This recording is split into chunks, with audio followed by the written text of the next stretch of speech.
Nike share prices are the lowest they've been since 2020. Year-on-year revenue is down. In a bid to stay profitable, they are cutting jobs and cutting costs. Some of their most popular models are on clearance racks and sitting in outlets. And Nike's stagnation is compounded by other smaller brands enjoying an increase in popularity. In last weekend's Sneaker News recap video, I covered this story around Nike stock prices tanking. And so I asked you guys if you'd be interested in seeing a video going into a little bit more depth. And I am pleased to say that about 3 of you said you'd love to see it. And so here we are.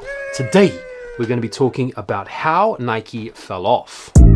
I rise and I wake and I gotta go get it. I'm making my bed and it's straight to the digits. Nope. So it starts at the top, and Nike have shown a real lack of leadership in the current era. Their current CEO is a guy called John Donahoe, who was appointed CEO back in 2020. The guy has no fashion background, he has no advertising background. He used to be the CEO of eBay, a company that has barely changed in 25 years. His vision was to try to create a more direct-to-consumer approach by focusing Nike revenue sales online through their different e-commerce platforms, namely their Nike app, their website, as well as the Nike Sneakers app. The idea was to cut off long-standing wholesale partners and limit the supply given to retail partners so that Nike could hoard more of its stuff to sell online, where the profit margins are far greater. And this worked wonders during the pandemic and immediately after, with online sales booming in 2021, 2022, and in 2023. In fact, Donahoe was so smitten with this approach that he braggadociously claimed that he wanted to see 50% of Nike revenue generated online by 2025. But online sales peaked last year in 2023 at 26%, and over the past year have declined to 25%. And so it seems like Donahoe has grossly overestimated the place of e-commerce in a post-pandemic world. And you couple that together with the fact that Nike have only been able to retain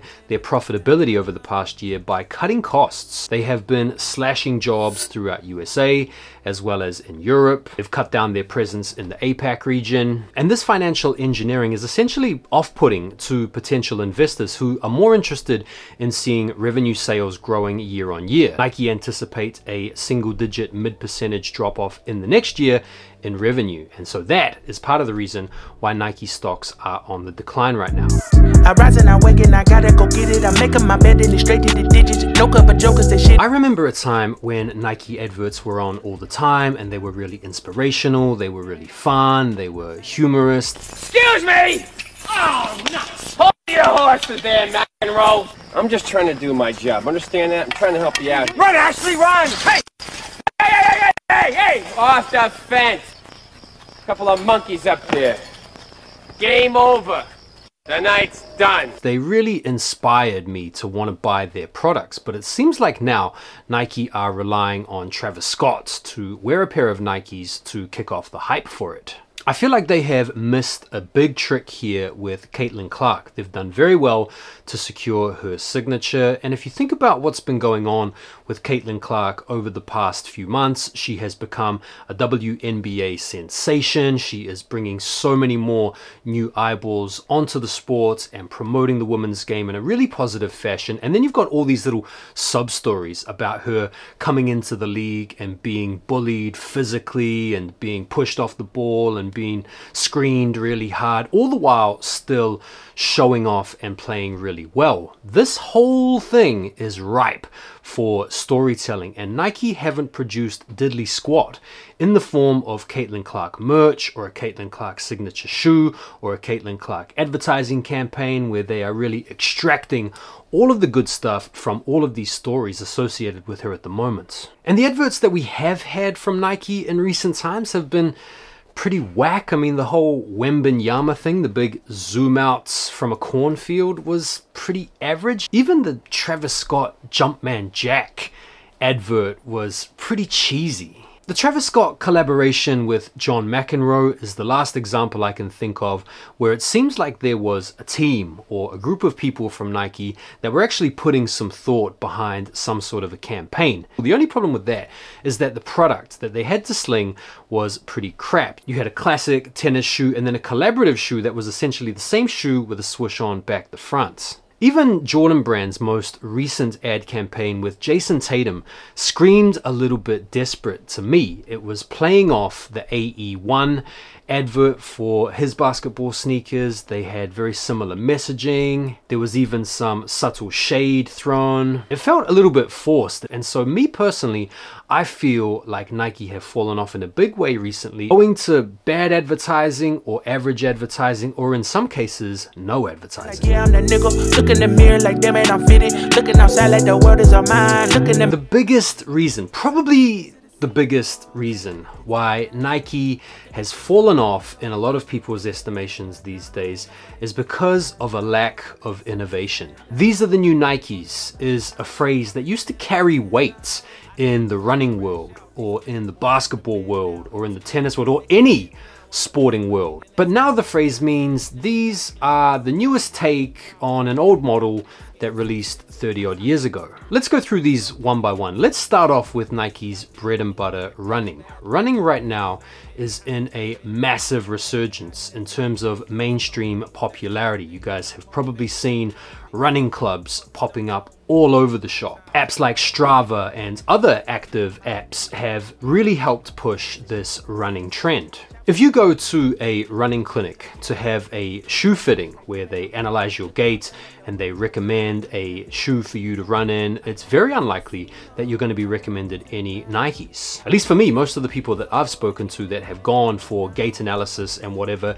have generally been recommended some Brooks, or some Asics, or some Ultras, or some Hokas. Nikes just aren't featuring anymore in these running spaces. Even in the fashion and the streetwear running shoe scene, Nike aren't at the forefront. Brands like New Balance, Asics, Saucony, Hoka have come up massively as well because they're out here sponsoring Ironman events. They're out here appealing to the casual runner because of some new and exciting technology with these massive cushioned chunky midsoles. On have come on massively as well because they have this wicked patented technology that's supposed to make wearing their shoes feel like you are stepping and running on clouds. New innovation, new technology. What have Nike given us? A Vomero 5 and a P6000, and in recent times a Pegasus 41? Or maybe the Nike Alphafly, the Kipchoge shoe, which comes in at nearly $300. I'm not being funny, but if you're a casual runner, you're not about to go out there and spend $300 to go out there and run a 5K or a 10K. It's the equivalent of being like a 36 handicapper at golf and going out and getting a brand new set of PXG irons for like $4,000. And it's not just running, basketball as well. The best sneaker of the year in a lot of people's estimations this year is the AE1.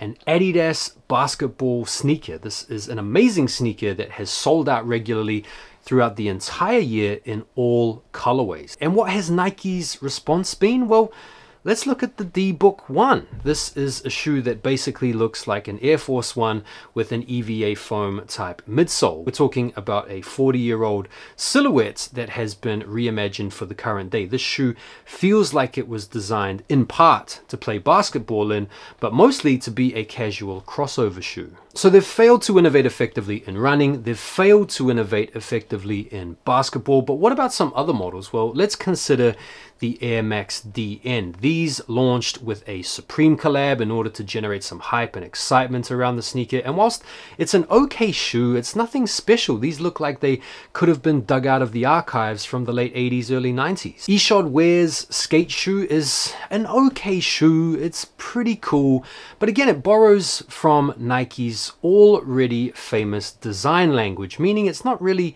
a totally unique shoe in its own right. And then we've got the Nike Jam, which is, to be fair, an okay looking sneaker, but it does, to a certain extent, look like every other mesh runner that we've seen come out over the past year. A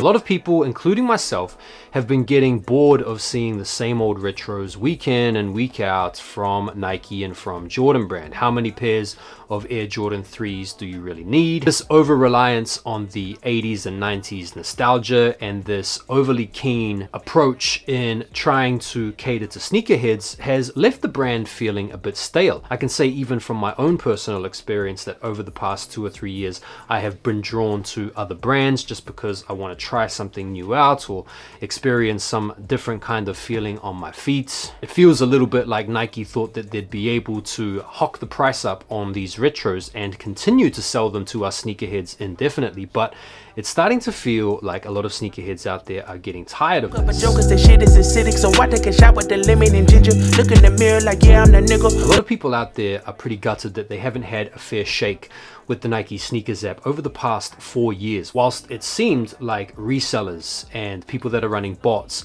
have had a field day on the Nike sneakers app, we've also seen a lot of flagrant backdooring going on with prominent retailers that have exclusive tier 0 Nike accounts. People like James Whitner, people like Marcus Jordan famously, and what we really wanted to see in the sneaker community was a little bit of justice served, maybe some kind of warning, some kind of strike, maybe some kind of pause on any future collaborations. But we've seen even just this year Trophy Room get another collaboration, and we've heard recently that there's going to be another collaboration for next year. And so there's this sense of distrust that we as sneakerheads now have for Nike, because it seems like they're indirectly or directly supporting the backdooring of their own product. Since 16s, hot 16s, I started broke, then I fixed things. My been king. Now, there are of course numerous other factors involved in Nike's fall off, including the global economic conditions that inform people's spending and deprioritize Nike products, which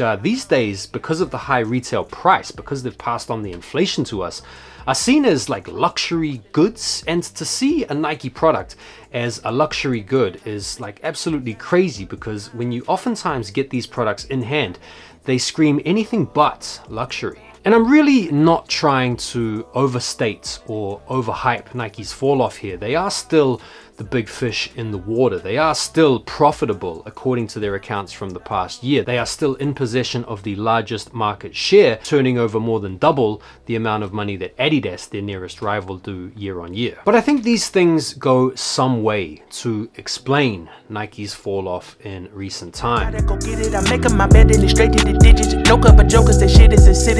Of course, I think they're going to turn it around. I think the Olympic Games that are coming up are going to provide a fantastic opportunity for Nike to showcase some new products and show off some new innovation and design. I think the fact that their share prices have fallen off so massively, and a lot of people are talking about this right now, is only going to spur them on. They really just need to get the right people in the right places, doing the right things. Stop relying on shoes from 40 years ago all the time. And there we go. Those are my thoughts. That is why, at least in my opinion, I think Nike has fallen off in recent times. Does this mean I'm not going to be buying any more Nike products moving forward? Of course not.